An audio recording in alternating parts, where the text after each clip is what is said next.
నమస్తే, welcome to 99 TV. నేను జ్యోతి. Updates చూద్దాం. మంచిర్యాల జిల్లా బెల్లంపల్లిలోని ఎస్సీ బాలికల వసతి గృహంలో ఫుడ్ పాయిజన్ జరిగింది. కడుపు నొప్పి, వాంతులతో సుమారు 40 మంది విద్యార్థులు అస్వస్థతకు గురయ్యారు. తీవ్ర అనారోగ్యం పాలై కొంతమంది విద్యార్థులు స్పృహ కోల్పోయారు. రాత్రి తిన్న మీల్ మేకర్ కూరలో పురుగులు వచ్చాయని విద్యార్థులు చెప్పారు. అస్వస్థతకు గురైన విద్యార్థులను ప్రభుత్వ ఆసుపత్రికి తరలించారు. చికిత్స పొందుతున్న విద్యార్థుల్లో కొందరి పరిస్థితి విషమంగా ఉన్నట్లు తెలుస్తోంది. దీనిపై విద్యార్థి సంఘాలు పాఠశాలకు చేరుకుని విద్యార్థులతో జరిగిన పరిస్థితిపై వివరాలు ఆరా తీశారు.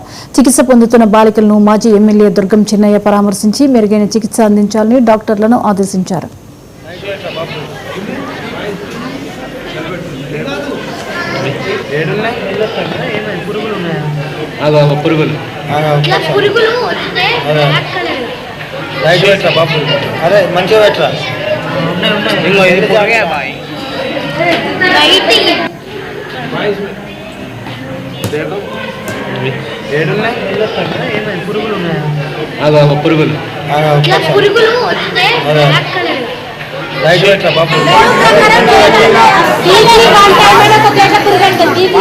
పెడుతున్నారా లేదా అని మీరు ధైర్యంగా చెప్పండి.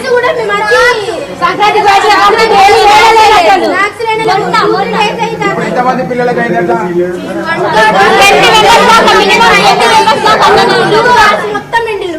పోయిరా బండి పోయిరా.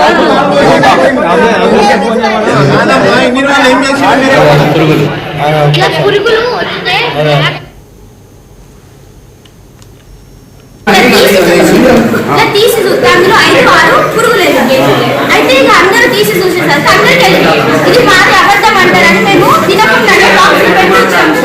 అయితే మేడంకి హాస్పిటల్కి 108 కాల్ చేయండి మేడం అని చెప్తే మేడం అంటే పరుగు పోతుంది అని ఇస్తే వీళ్ళకి అందరికి ఒక ఇంజక్షన్ వేసి ఒక టాబ్లెట్ వేసింది.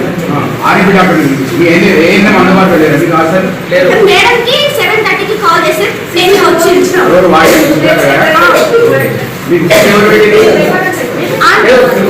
వాటిని పర్యవేక్షణ